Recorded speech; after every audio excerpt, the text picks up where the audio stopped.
Welcome, everyone. Welcome to another installment of Hack TV. Hack TV is the Haitian American Caucus is still bringing you the members of our community, vital information and resources.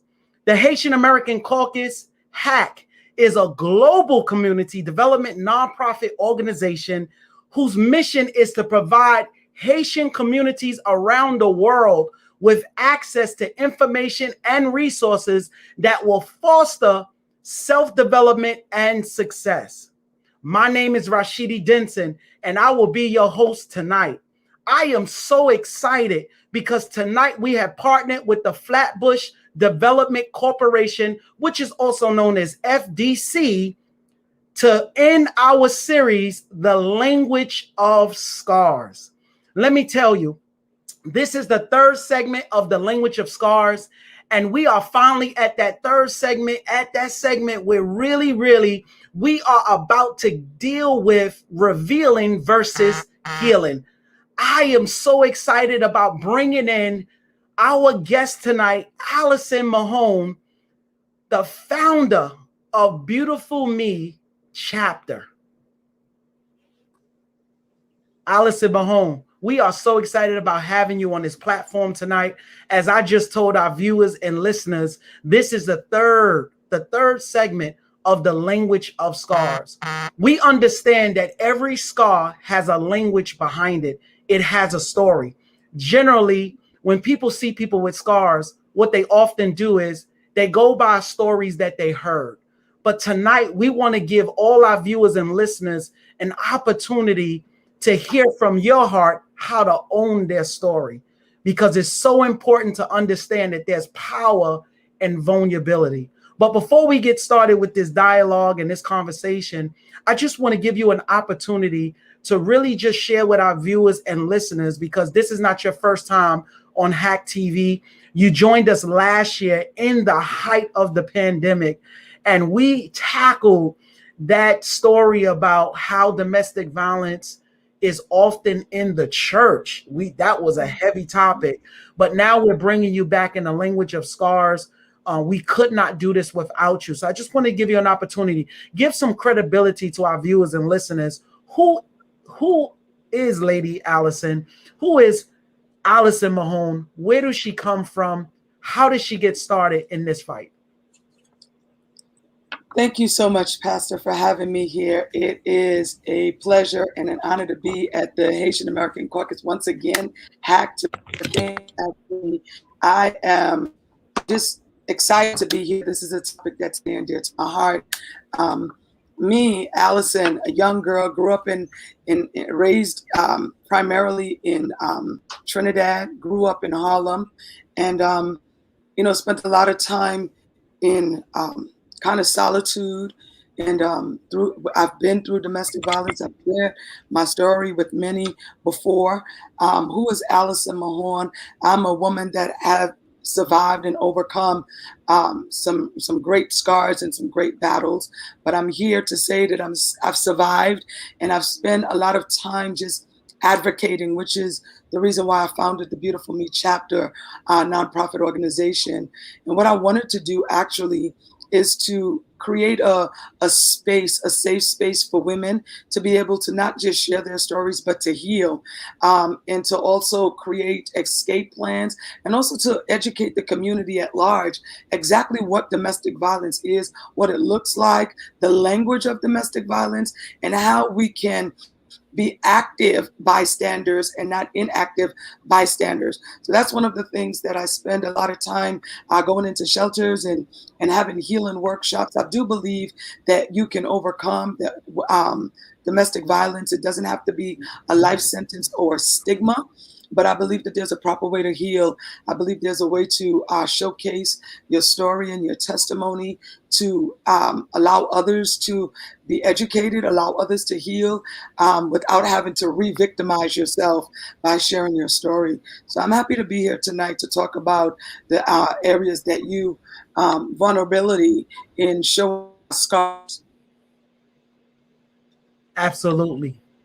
Well, we're so excited that you are so brave and you are willing to not only share your story, but give others an opportunity to own their own story.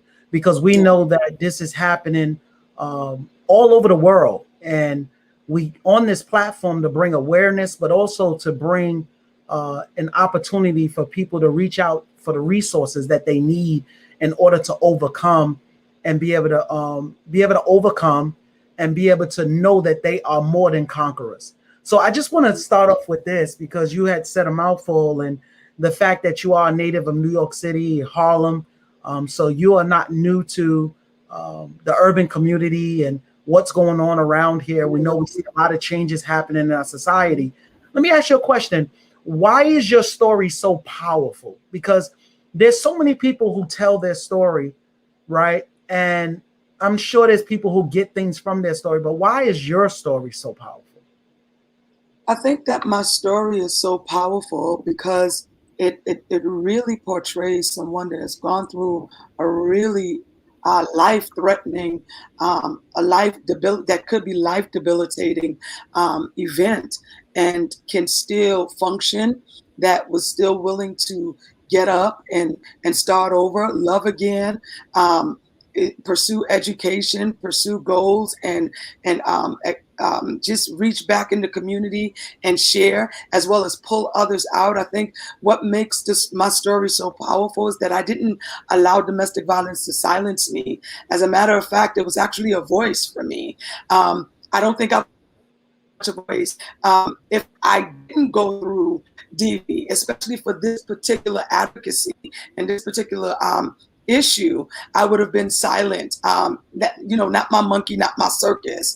And so I'm not glorifying it, but it has given me a voice to be able to say, because I was in it and because I came out, what the first thing that domestic violence does is to silence its victim. So to stand up and to have a voice and to boldly declare, yes, I was a victim, but I'm no longer a victim, and life can happen and keep on happening after that. And I'm not the sum total of an experience in my life. And I think that people need to know that we are just not the sum total of one experience in our life. Wow. Listening to you, it just reminded me that we talked about a segment, and this was actually also during the height of the pandemic when we had started these particular topics on domestic violence. And one of the things we found out that there's no face to domestic violence. You will be surprised. And so as you tell your story, a lot of times individuals will see you and not know that you've been through something. You got some substance in you, and that substance was birthed out of the things that you had to fight through, the things you had to overcome. And so one of the questions that I have tonight that I would like to tackle with you is, can you heal without revealing? Because there's so many people who think that keeping silent, hiding things is a way of healing, right? So they don't want to revisit it. They don't want to show it to the world. It's almost like going into a place of being ashamed. But let me ask you a question. Do you believe that someone can heal without revealing? I don't believe that we can heal without revealing. And I'll say that both naturally and spiritually as a pastor. Even when I'll start with spiritually, even when we come to God to heal, we have to share our story. So we have to reveal, right? Even though he knows, we end up revealing in devotion time and prayer. But even psychologically, and I think that revealing, first of all, identifies and acknowledges the fact that this actually did happen. You cannot heal what you're not willing to own or to validate. You cannot really heal from anything that you're not willing to confront. If you act like it's not there, then you won't be progressive or even aggressive in dealing with the issue. So I don't believe that healing comes through silence or not addressing it or confronting it. I think that many have found out that even when you don't confront it, when you don't address it verbally, you may address it through alcohol, through different types of abuses, through sex, through self-destruction, through depression, but you're constantly confronting it. Now, there's a way to confront it holistically that allows you to bring about the healing that you so desire if you can talk about it and share it. But then some of us feel like we're not confronting it, yet it manifests in other destructive behavior. So one way or the other, we deal with it.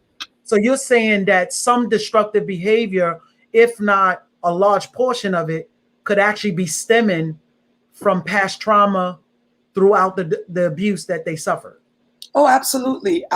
Before I actually started to go through the process of healing, and I say process because it didn't happen overnight. It's not a quick fix, because there are multi layers that comes with healing, especially from the compelling reason to why we stay, why a woman will stay, to maybe generational or traditional or cultural issues. So it's really layered. It's like this onion that you have to keep unpeeling, actually. And this just becomes, the straw that breaks the camel back, that allows you to kind of look at your life on a whole and not on a small incident. But when you start looking at your life in the healing process, you have to address those areas that can attribute to this culture. And so one of the things that I've learned is that in my own behaviors, that I started to self-destruct, even though I was free. Psychologically, I was bound. Psychologically, my world was turned upside down. I had trust issues. I had insecurity issues. I was very fearful of commitment. I became predatory in my behavior in relationships. Whereas wait, because you really hitting it. I mean, you just really dropping some nuggets, because it's almost like you reversed the mirror a little bit. Oh, absolutely. When we started out, we was looking at Allison Mahon, and now you done reversed that thing, and you like, wait a minute, take that mirror out and look at yourself for a second, because those destructive behaviors or those things that you are doing in your life right now that are causing you to self-destruct may be the manifestation of coping mechanisms. Coping mechanisms.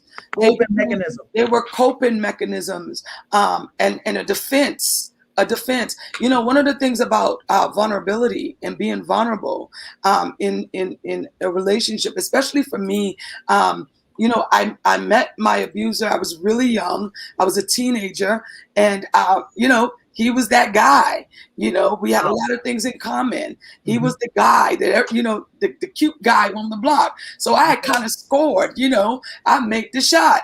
But little did I know that he came from a background that was completely dysfunctional, right? And I didn't see it. But what drew me to him was my own dysfunction. All right, let me just start there. What drew me to him, which I later found out, was my own dysfunction, my own desire to be loved, my own desire to be accepted. Those were things that I didn't get in my life prior to him. And so we connected on a dysfunction. We attract each other based on the fact that we were both dysfunctional. And so now I'm in this relationship, and I feel like this is the only person that, first of all, ever said that they loved me verbally. Wow. I know that I've been loved, but to hear it verbally takes on a whole different meaning when you don't feel loved, when you don't feel accepted, when you feel abandoned, when you feel rejected, and you hear someone say that, and that's something that you have been desiring, to not even really knowing that that's what you've been desiring. But when he said that, it broke something for me that opened up a floodgate in my heart that told me that I can be connected to him. And then in turn, we became friends. Because can I say this? Your abuser doesn't punch you in the face on the first date. It wouldn't happen. It wouldn't be a continuous thing. If somebody punches you in the face on the first date, you're never going to see them again. You're calling the cops. It's emotional attachment. You're throwing up your hands. We're fighting. We're getting people to jump you. We're doing all of that stuff, right? So it's not going to happen. But one of the things about DV is that what people fail to realize that most of the times it's your lover. It's the love of your life. It's the person that you are planning to probably spend the rest of your life with. You are committed. They know your secrets. They know your heart. They know your desires. You trust them. It's not something that happens within strangers. So it's a person that you decided to allow them. Matter of fact, you gave them keys to your heart. Absolutely. You gave them keys when nobody else could get a key. You gave them keys because they usually say that when you go away on a long trip or just having your house or whatever, you should have someone that you trust with a secondary key, just in case you lose your key, right? And so you gave this person keys to your heart, which is a very significant, vital entrance into your life, into your soul, into your purpose and your destiny. And you gave them that type of access. So what you're saying is that vulnerability started it off. Yeah. But it wasn't intentional that it was going to become an abusive situation. Absolutely. None of us go into it thinking that it's going to be abusive, right? Because again, it's the honeymoon stage before it turns disastrous. So you have this honeymoon stage where everything is beautiful. Whatever your insecurities are, it's like abusers have a second sense that they can pick up on your insecurities, and they kind of meet those needs to make sure that you are so secure in those particular areas that, and you look at it as care. I looked at his possessiveness as that he was just into me. I looked at his control of what I wear as just he liked me to look a certain way, you know. And because I'd never been in that type of a relationship before, so everything that the signs that he was showing me, in my mind, I'm just like, oh, this dude is good, you know. He protects me, you know. He cares what I wear. He's into, you know, all of these different things. He cares about the details of my life. Are you home yet? You're thinking that, oh, he cares. You know, what time did you get in? You're not thinking that it's a clock.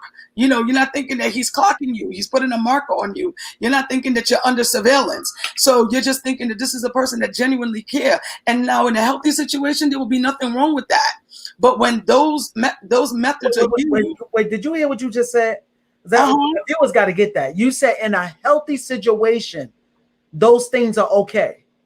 Because we don't want to give the impression that if someone is healthy doing that, come on, then it's wrong, right? Right. Because some people now would take what you say, because we want to make sure nobody twists your story. That's why we give you the opportunity to tell your story. But you said in a healthy situation, those things are good, that a person pays attention to detail and they're looking to help you. But when it turns, what is it called when it's not healthy? It's called possession. It's called insecurity. It's called you know. I still struggled. One of the things that I really struggled with, even in my marriage early on, and I really had to deal with that issue. You know, I was healed in certain areas. And I want to say this because when I talk about some of the signs of an abuser, those things are actually a beautiful thing in a healthy environment. Someone that's checking on you to make sure that you got home after leaving you in the middle of the night. Yes. Wow. Someone calling you, someone asking you, you know, what do you want to eat? Someone saying, did you get home yet? Someone liking your hair and saying, I like your hair this way. Those things are perfectly fine. I bought you this dress. I think you should wear this. This looks good on you. There's nothing wrong with those things in a healthy environment. But when even in all of my relationships after that, first of all, like I told you, I flipped it and I got predatory. So I literally took on a masculine role in the relationship, which meant that, you know, first of all, I had a wall up. So my relationships, even though maybe the other person thought it was really a sensitive, emotionally invested relationship, it actually wasn't, because I put the wall up because I felt if I was ever too vulnerable, my vulnerability would cause them to see my weaknesses, and it can then be used as a weapon against me. So I had to make sure that I had these walls up, these perimeters up, so they never got to see the soft side, the emotional side, the side that I wanted to hide, and even the side of me that I love to show now in a safe environment, right? I need things. I like you. I want you to care. I want you to tell me I look nice. I want you to tell me that dress. You know, I like those things. And so at one point, those things for me was like, oh, that's too much. And so in all of it, what I've learned is that I ended up flipping and becoming predatory, where I could not emotionally attach I did not emotionally attach. So physically I could do that, but emotionally I wasn't there because I was so afraid that if I got vulnerable, if I told you what my weaknesses were, if I told you what was in my heart, if I told you what makes me work really, then you can use that against me. And these are some of the reasons why sometimes in the relationship, after you have told, when you talked about giving someone the key, you've given them access to your life. And so when you've given someone that much access to your life, it's also really hard to detach. Wow. I tell you, I'm sitting here listening to you, and I think that you are really tap dancing on some people's experiences right now. I'm sure that there's viewers and listeners right now who could actually be experiencing that. You said some powerful things, even when you said you took on a masculine behavior. What does that look like or sound like? Because we are now in a day and time where people are prone to really switching roles, right? And so generally, you know, society at one point didn't see a woman is strong, but that's not true. But when you say masculine, are you talking in the manner of being strong, like brute strength, or how do you coin that? Explain that a little bit more. I say that because, you know, societal wise, and, you know, when you look at, we often look at men and say men, you know, can detach their feelings from physicality, from their physical appetites and their desires. We often say that men can just be very physical and not be emotionally, even mentally connected to the person that they're with. And women are more of nurturers, and because we are receivers, we are receptors. We women, most women, in a healthy place, desire to be nurtured, desire to be loved, desire to be cared for. I never wanted, when I took on the masculine role, what I was saying is that I became hyper independent. I needed to always have my own money. I needed to always have my own everything, because of the fear of economic abuse. Because the truth is, there were times when I didn't have money that I couldn't leave because he had access to all of the money. You know, so, you know, there are different layers that comes with DV. And so with domestic violence, not only is it physical, but sometimes in the physicality of it, there are other deficiencies, there are other areas that there's abuse. So I had to deal with the financial because I was staying home. It was told that you could stay home and you could go to school and you could do what you need to do, right? And so in staying home and not working put me at a handicap. And so my thing was, I'm gonna have my own money. I'm gonna have my own car. I'm gonna pay my own bills. And look, I'm gonna spend yours too, but I'm gonna make sure I got mine. You know, that mentality, which was never my mentality, because I grew up with, you know, in a family that come from two families, and I've watched my aunts and my uncles literally kind of work together as teams in marriages, and so I've seen the cohesiveness of healthy relationships. So now for me to have to counteract that with those behaviors was completely out of my norm, but I had to become a product of my environment. Wow. And so when you said that it wasn't the norm for you because that's not what you saw Right. growing up, and you had healthy relationships around you. So is it okay to say that you now realize that, like you said, you adapted to your surroundings, you adapted to what was around you, that was not what you came from. And so we have so many people now that are putting attachments on themselves, right? So this is not against anyone if you have a tattoo, but just to say that the tattoo is something you placed on yourself, right? And so I can't just rip a scar off. I can let it heal, but I can't rip it off. That means that scar is there. I have some of us have some scars on us that no matter what we do, it may not bleed anymore. It may not have the severity of the pain anymore, but the physical scar is still there. And that's why when you lift up your pants leg or you look at your arm, you still see that scar there. And so but that scar has a story behind it. So as I'm listening to you, you're like, wait a minute, I didn't grow up with this scar. I contracted this scar by being in this environment or being in this setting. and I contracted it. And now you're at a place. So let me turn a little bit and ask you this question. So do you believe, is vulnerability a power source that's been untapped? That it's something that people have not tapped into because they have viewed it the wrong way? I believe that. I believe so. I think that we try to avoid many times the pain and the trauma of abuses. Some the shame that is attached to it. We want to move so far away from it. A lot of times when we go through things and experience different things in our life, it almost feels easier to act like it never happened, to dismiss it, get as far away from it as possible. Right. So I remember there was a time that I actually was leaving and wanting to leave, and I jumped out of a 3-story building, and I did it, put on my sneakers, and I jumped out of this 3-story building window, and I kind of jammed my hip. Right. So no one was able to really see. Thank God that nothing was broken, but I was walking with a limp for a little while because of the pressure that had hit my hip. And so no one knew that was there, but I did. Right. So it was affecting me, even though people couldn't see it. So having vulnerability says, even though you can't see it, I want you to know that it's there.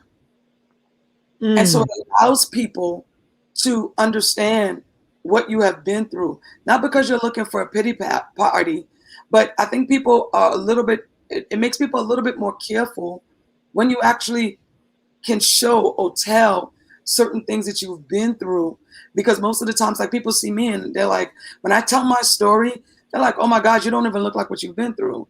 But little do they know the trauma, the experiences, the encounters, guns to my head, being thrown out of a 30-story building. I mean, this was part of my escape, and I ended up staying even after those incidents because of fear. Now, one of the things about being vulnerable after is I had to learn that I didn't want to live with shame, because shame made me feel like I was still abused. Shame made me feel like I was still in the prison. It still made me feel locked up in a place that I couldn't escape. And I knew that I was free. I knew that when I walked out, that I was able to leave, that was not a relationship that I was ever going to go back into. And I needed to be able to not just be free physically, but I needed to be free mentally. So vulnerability allows you to free yourself from the mental and emotional and the psychological prison that normally comes when we cover it up, when we remain silent. So you're free to everybody else. Everybody else think you're good, but in the inside, this is where suicidal thoughts come from. This is where depression comes from. This is where drug addiction comes from. This is where promiscuity comes from.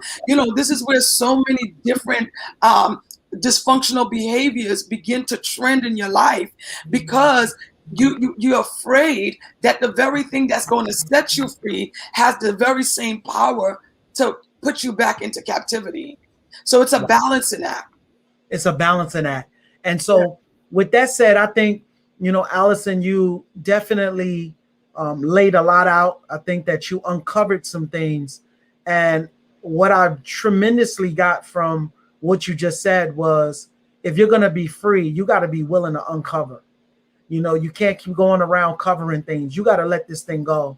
And so as we get into some of the methods that you use to conquer, some of the things that you are teaching now after the effects of DV, of abuse, before we get into that, we want to go to our sponsors. We want to remind the viewers about HAC, the Haitian American Caucus, what they're doing in the community. So if you could just go with us right now, we're going to go to a quick commercial and let you know that the Haitian American Caucus is doing some amazing things in your local community and international community. Every life has worth beyond measure. Within each person is a flood of potential. waiting to be unleashed.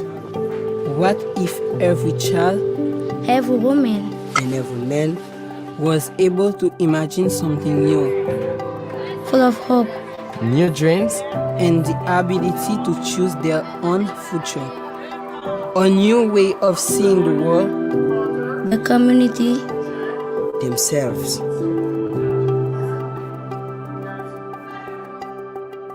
pushing past the obstacles that once were. And when the world yells, you cannot.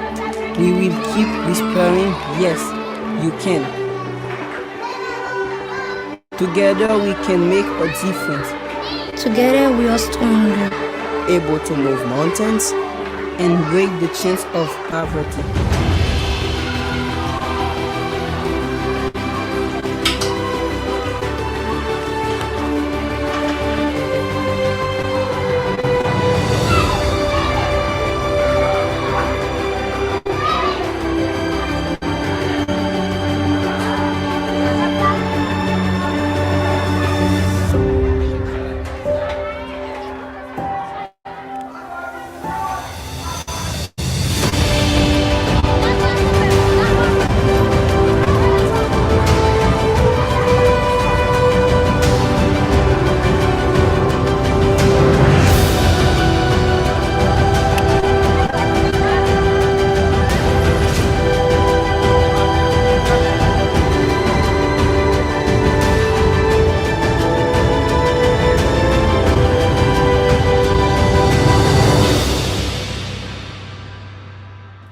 Haitian American Caucus, strengthening Haiti through Education? Health, feeding programs. micro enterprise. We are Haiti. We are HAC.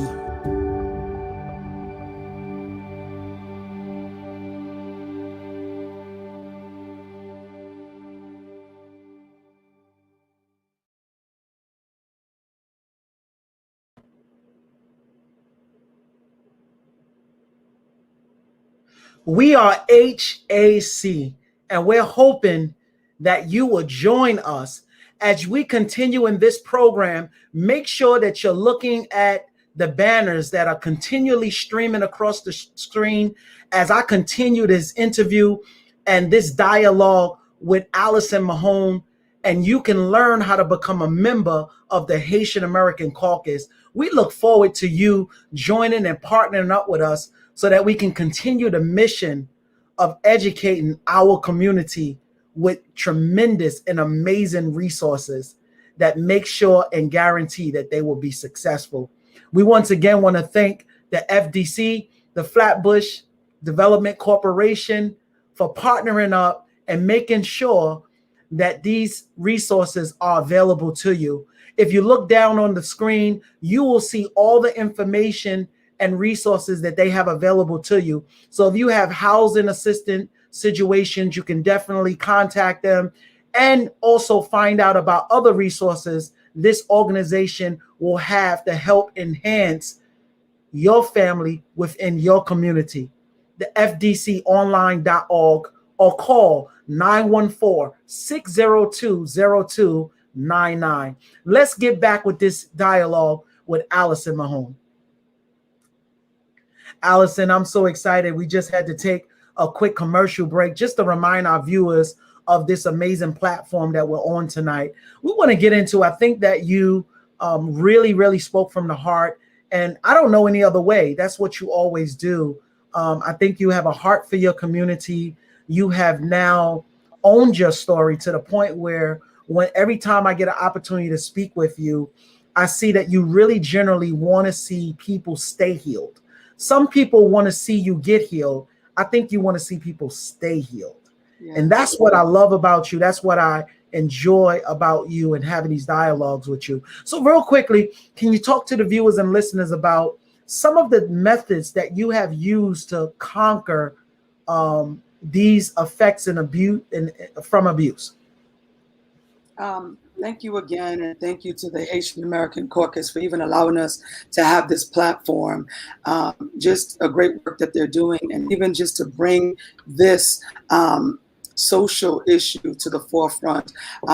go out and check the Haitian American Caucus, because this is great work. This is something that is really prevalent in our communities, and it's always great to see organizations that want to highlight these social issues and injustices and want to be a resource. So once again, thank you to the Haitian American Caucus for allowing us to do this. Pastor, for me, healing comes through many different ways, and for me, it came through different ways. The first thing was for me to recognize that I did not like the person that I became.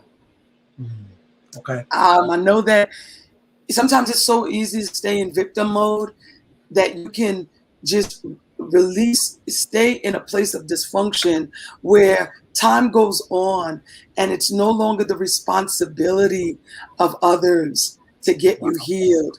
And then after, and let me say this, there's no time frame or timetable on healing. It can, take years, it can take months, it can take weeks. It all depends on the level of pain. But what I mean by this is I could have chosen to allow what I've gone through to justify now my dysfunctional behaviors. I was no longer in the situation, so I could no longer say it's my abuser. Now I had to own that, yes, this happened, but who I've become, I have to be responsible now for my response as it comes to moving forward in society and in my life. Healing is my responsibility. Wait a minute. You said healing is your responsibility? Healing is my responsibility. Why is healing my responsibility? Because long after you're done with the relationship, if you make it out, praise God, if you make it out alive, the quality of your life is literally hanging on your ability to be responsible for the next phase. Wow. It's really hinging on our ability to take our power back, take our control back, and then be responsible in how we carve out this thing called life, how we move forward in our story, how we want our story to end. Because remember, that was a chapter. It wasn't my book. It was a chapter. It wasn't the book. It wasn't the book. And last I checked, books don't have one chapter in it. Right. So what you're saying is that I may have started off in the first chapter with that story. Right. But as I move on to write the next chapter, I can actually start off new with a new story and not the old story. Absolutely. I am the author, right? I control the narrative. And so I can allow a phantom to control the narrative. Oh, I can stand up in my authority. I can stand up in my strength, and I can identify and I can acknowledge that this happened, but it's not the sum total of who I am. This happened, and I had to first learn, Pastor, to stop passing blame. He's responsible for the things that he had done. Absolutely. I give him his part to play, but now he's no longer in my life, and I will no longer allow him to control my life in his absence. So that means I have to make a decision. And that decision was, you will no longer write the narrative of my life in the absence of my life. Now who is present will become the new characters in my life. And healing was a chapter of my life that was necessary after coming out. And so I took time in this chapter. I first acknowledged that I went through these things. I first acknowledged that that even after I've come out, that I had some issues, that I came out with some baggages, I came out with some scars, and I had to decide what story these scars was going to tell. Was my scar going to say that she ended up strung out in drugs and her kids ended up in foster care? Or was my scars going to say, she got some stitches, she allowed it to heal, and now she's moving forward in her life and making sure she takes the necessary steps? And I think for those that are that may be going through domestic violence or even have come out and still feel like I'm still overcome. I'm still dealing with the fallout of the psychological, emotional, even physical trauma. At some point, we have to make a conscious decision. That happened. It wasn't a nice place. It wasn't a good thing. It wasn't my fault. But my life is my responsibility.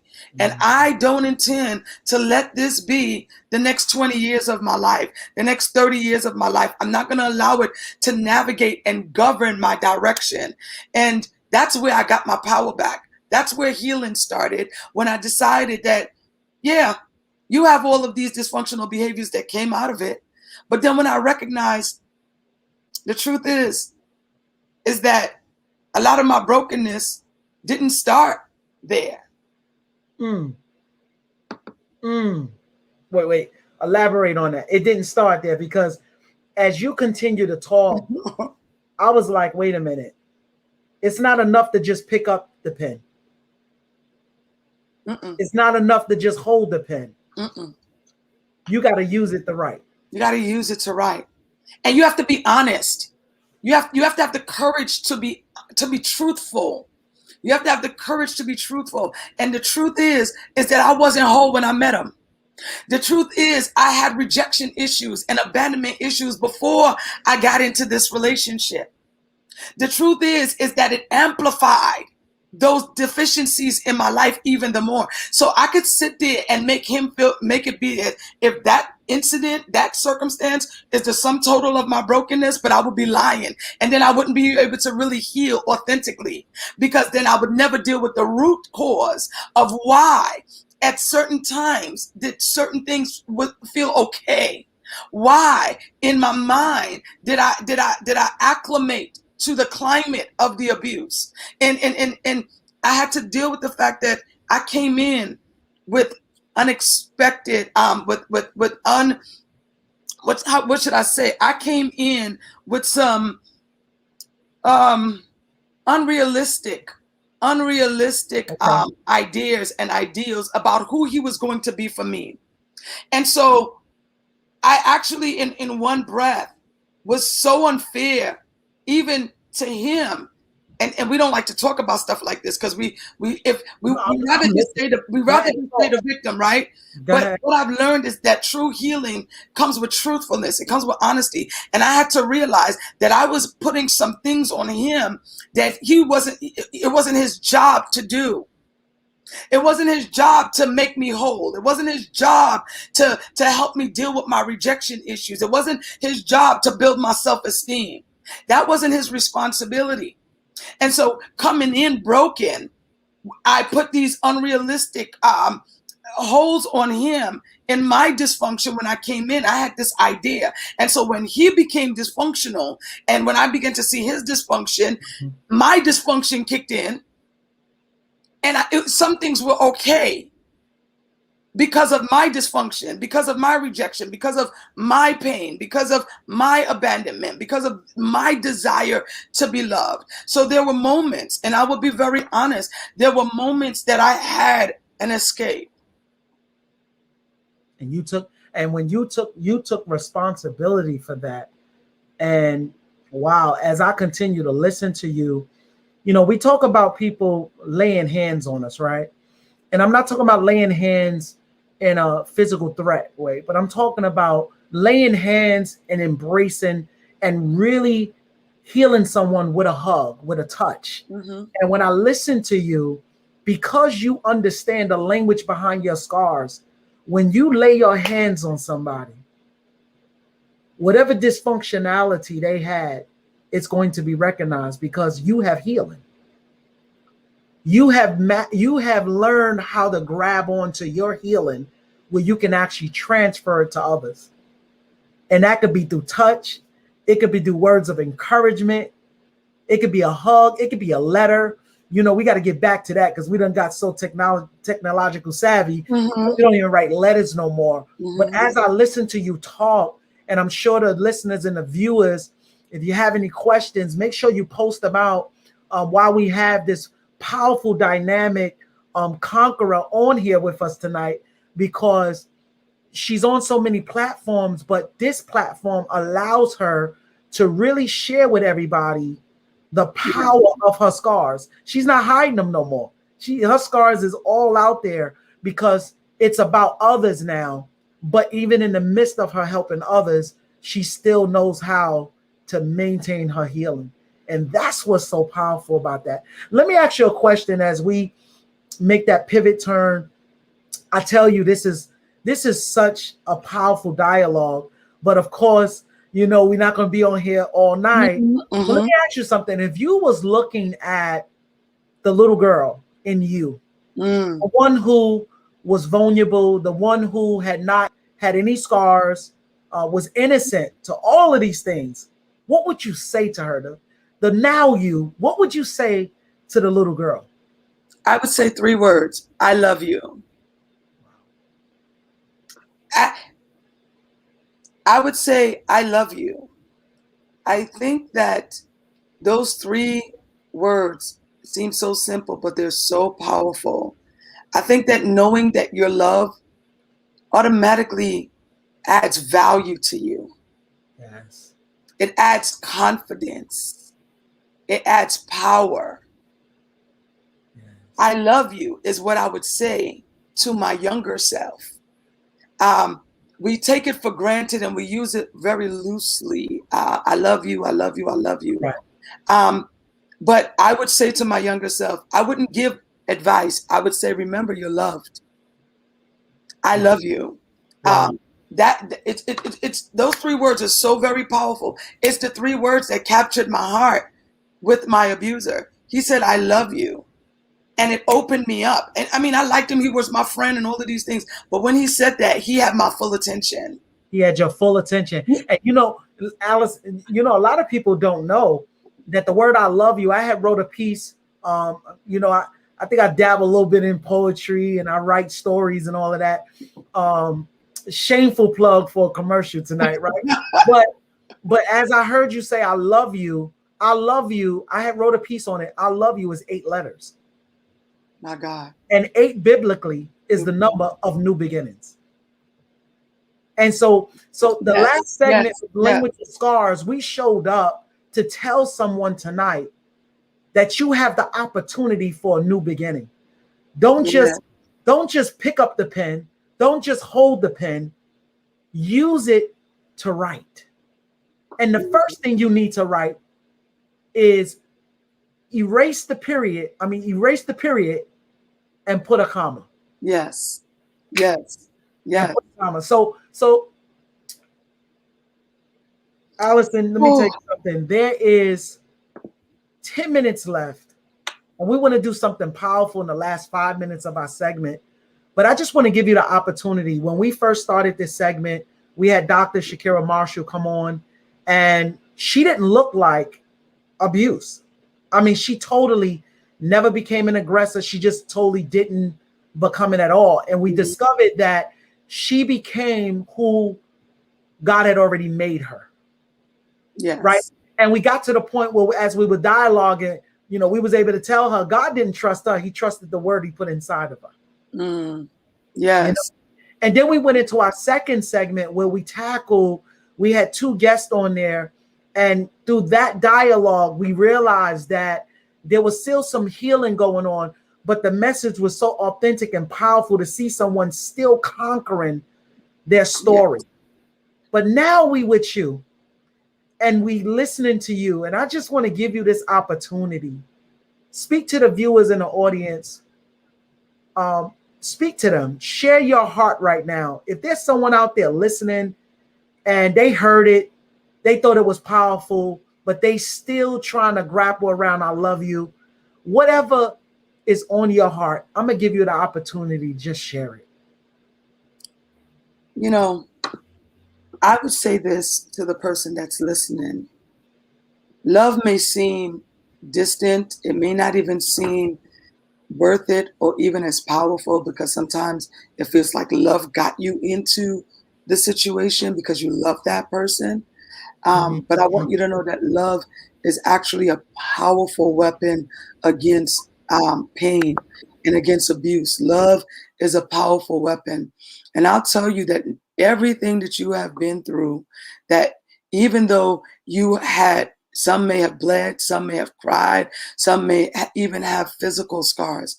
Can I tell you that the mere fact that you are still here, that you are under the sound of my voice, shows the power of God's love for you, and to know that you are valuable.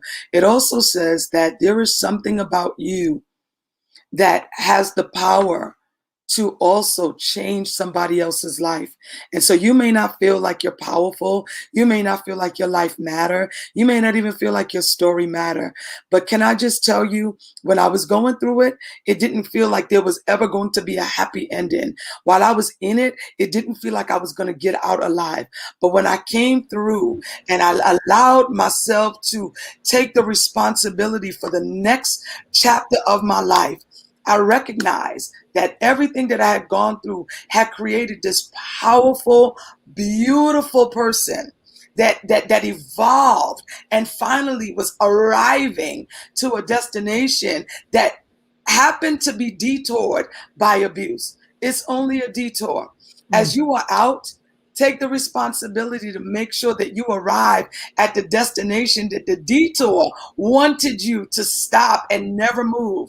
But that detour was only a small dash in your life to say a little space. But now that you know better, now that you're here, now that you're stronger, now that you're wiser, now that you recognize the power that's within you, you couldn't do what you did and go through what you've been through and be here and not have been tapped in to a untapped potential and power that you may not have known about. So I just want to encourage the person that's listening. You are stronger than you think. You are better than you think. You are wiser than you think. You are smarter than you think. You're more beautiful than you think. And in fact, the vulnerability and the scars that you have only indicate that you have a different level of compassion, a different level of empathy, a different level of care and trust for other people, and you're valuable. Your scars made you even more valuable because now you can actually identify it in someone and say, I see you, but I can help you come out. That's what my story is supposed to do. It's supposed to say, I see you. Right. I see you. And we can come out of this together. I see you, and you don't have to stay there. Your story is more powerful than you think. Well, listen, I tell you, that was just heartfelt, and I believe it resonated across the audience.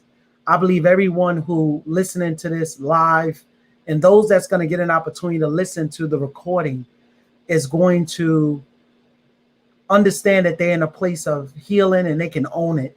And so we wanted to leave a message. I know that oftentimes when me and you come together, we're family, and we get an opportunity we got an opportunity to share this song a few weeks ago. Yeah. And we wanted to share this with our viewers and our listeners because we want to remind them that some people set out when God gave them the ability to dance.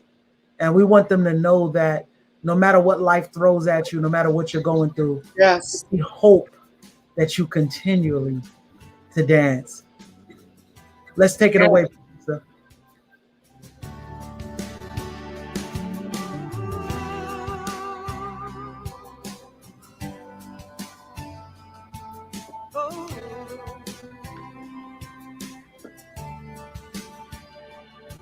I hope you never lose your sense of wonder. You get your fill to eat, but always keep that hunger. May you never take one single breath for granted. God forbid love ever leave you empty-handed. I hope you still feel small standing by the ocean. Whenever one door closes, I hope one more opens. Promise me you'll give faith a fighting chance. And when you get the choice to sit it out or dance, I hope you dance. I hope you dance. I hope you never fear those mountains in the distance, and never settle for the path of least resistance. Living might mean taking chances, but they're worth taking. Loving might be a mistake, but it's worth the making. Don't let some habit heart leave you bitter. When you come close to selling out, What you say we just head north this time? give the heavens above more than just a passing glance. And when you get the choice, just sit it out or dance.